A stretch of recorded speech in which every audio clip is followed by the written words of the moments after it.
Hello and welcome. In this lesson, we'll explore some more rational functions with focus on those with removable asymptotes. Removable asymptotes stem from a common factor of the numerator with denominator. When a factor simplifies, a restriction is removed from the equation of the function, and along with it, a vertical asymptote, which is an equation of the form x equals the restriction, is removed from the graph of the function. When a factor is simplified, the restriction does become invisible, but still is not non-existent.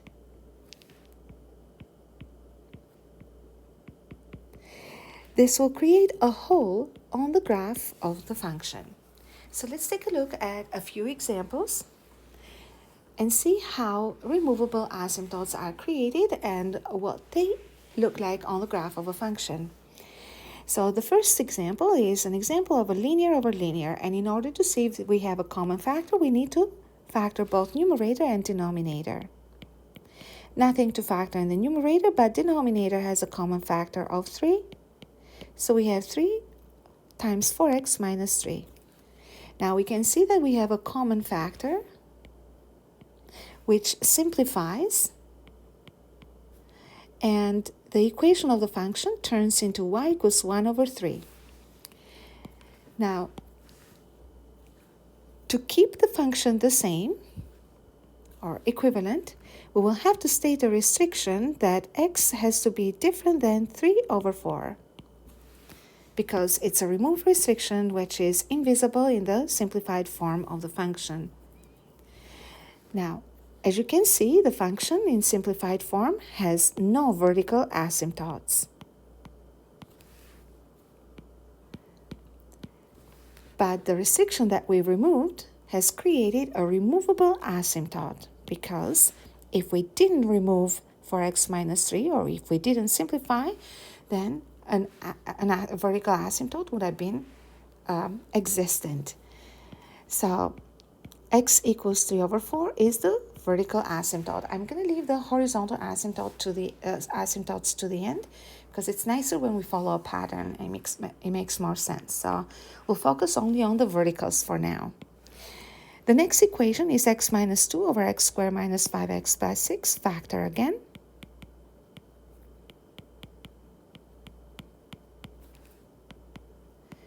We have a common factor that simplifies, and that will create the removable asymptote at x equals 2. X equals 3 will still be the vertical asymptote because it's still in the equation of the function. So we're going to say x equals 3. In the next equation, we have quadratic over quadratic. Factor. And factor denominator as well. And as you can see again, we have a common factor of x minus 2. So x equals 2 will be the removable asymptote. And the vertical asymptote that left here would be x equals negative 6. In the next equation, we have x minus 2 over x minus 2 squared. So I'm going to write this equation a little bit differently so I can see the common factor more easily. So here is the common factor, which will produce a vertical asymptote at its 0, so x equals 2. But we still have a vertical asymptote at x equals 2, which is kind of interesting. In this case, we're going to take a look at what it looks like on the graph. The next example, we have x minus 4 over x squared plus 2x minus 24, so linear over quadratic. Nothing to factor in the linear, but the quadratic down here, it simplifies or factors to x plus 6, x minus 4. So we have a common factor of x minus 4 that produces the removable asymptote at 4. And we have one vertical asymptote left at negative 6. One more example, we have x squared plus 3x minus 28. which factors into x plus 7, x minus 4. The denominator is x plus 7. So we have a common factor of x plus 7, which will create the removable asymptote of x equals negative 7. And one vertical asymptote at 4. You can also create your own equation. And here we go. We are going to find the horizontal asymptotes. So for horizontal asymptotes, remember that we compare the degree of the numerator with denominator. So if we have the same degree of numerator and denominator, we take as the horizontal asymptote the ratio of their leading coefficients. Remember that if the degree of the numerator is, for example, linear over quadratic, or linear over cubic, or over quadratic, or quadratic over cubic, then in these cases, when the degree of the numerator is less than denominator, horizontal asymptote is always at y equals 0. Whereas here will be y equals the ratio of leading coefficients, we said. So here we have linear over linear, so same degree, which means that the horizontal asymptote will be y equals, the leading coefficients here are 4 and 12. So horizontal asymptote will be 4 over 12, or in a more simplified form, 1 over 3. Next we have linear over quadratic. Degree of the numerator is less, so y equals 0 would be the horizontal asymptote. Next we have quadratic over quadratic. So same degree means that the horizontal asymptote will be the ratio of the leading coefficients, which is 1 over 1. So y equals 1. I think this is kind of a good practice for horizontal asymptotes as well. So next we have linear over quadratic, which means lower degree in the numerator compared to denominator. Horizontal asymptote 0. Same idea to the next example, linear over quadratic. Horizontal asymptote y equals 0. Numerator is lower degree than denominator.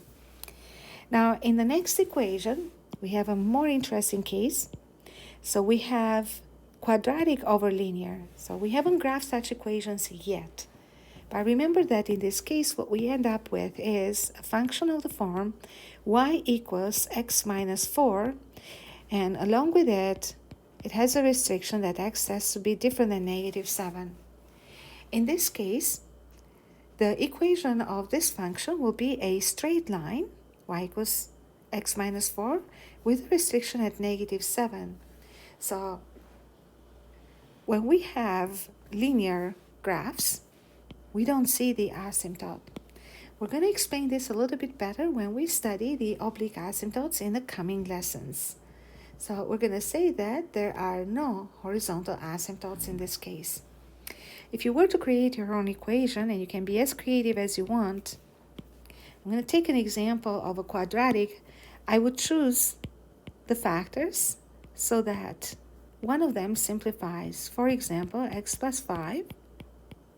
And you can choose the rest of them as you wish. So x minus 2 over x plus 3 in my case. And I would say that x equals negative 5 is the removable asymptote, and x equals negative 3 is the vertical asymptote. In this case, because we are dividing a quadratic by a quadratic, then the horizontal asymptote will be the ratio of the leading coefficients.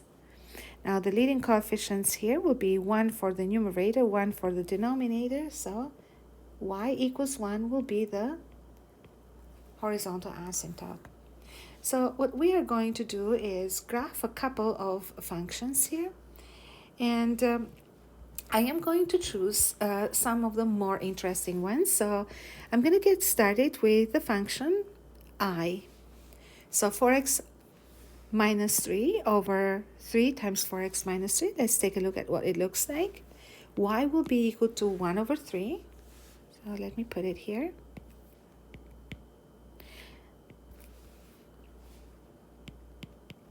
y equals 1 over 3, and we want to have the value of the x different than, we said, 3 over 4. So I'm going to rewrite the equation of the function one more time. And I'm going to start by drawing the line 1/3. So here is 1, and 1/3 will be about a little less than half. So I'm going to try to draw the line here. So this will be the horizontal line that represents the graph, and we're not done yet. So what we have to do is at x equals 3 over 4, which is 3/4. Here is x equals 1, 3/4 is somewhere in here. The graph will have a hole. So it will appear to have a hole in here. So let me just try my best. Oopsie, no, I know how to fix this. So here goes the graph. At 3 over 4, we'll have a hole. And this will be the shape of the graph, okay? And voila, we're done. The next graph that I want to actually show you is the graph of question triple I. So triple I has the equation, let's bring it down here, x minus 2x plus 1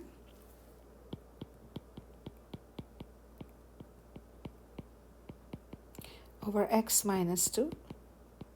We said x plus 6, right? Yes, x plus 6.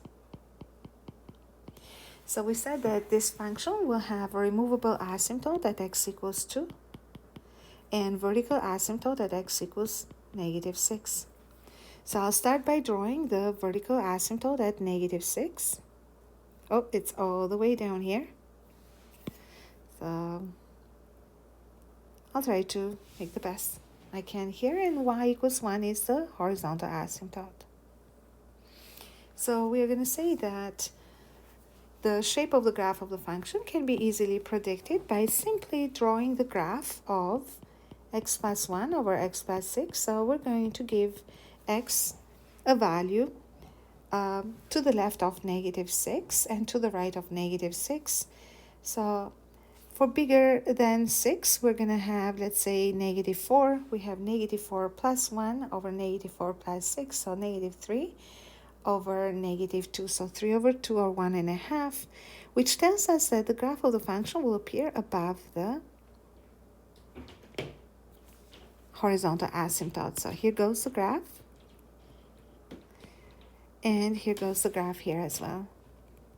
Now, one thing that we need to keep in mind is the restriction, which appears at x equals 2. So let me do a better job here with this part. Okay. So the graph will, follow the asymptotes. And at x equals 2, where the removable asymptote was, so there was supposed to be an asymptote here, but it was removed due to restrictions, the graph will appear to have a hole. So let me make the hole more visible. And there, voila, there is a hole on the graph of this function. We're going to do one more example together. The one that I was looking at is example 6. And I chose this example because it's different than others. So in this case, we have an equation of the function y equals x minus 4.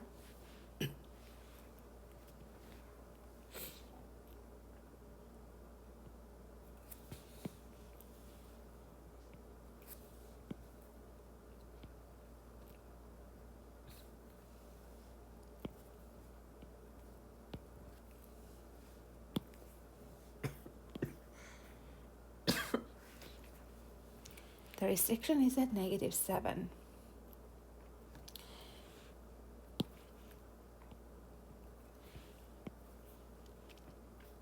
Somewhere at this point, the graph will appear to have a hole. So this was a lesson about removable asymptotes. Try to explore yourself, create equations, graph them on Desmos, and I'm pretty sure they'll make even more sense, and you will learn how to actually really like them, because they're probably some of the more interesting functions in the group of rational functions. Again, thanks again for choosing to listen to my lessons, and let me know if you have any questions. Bye for now.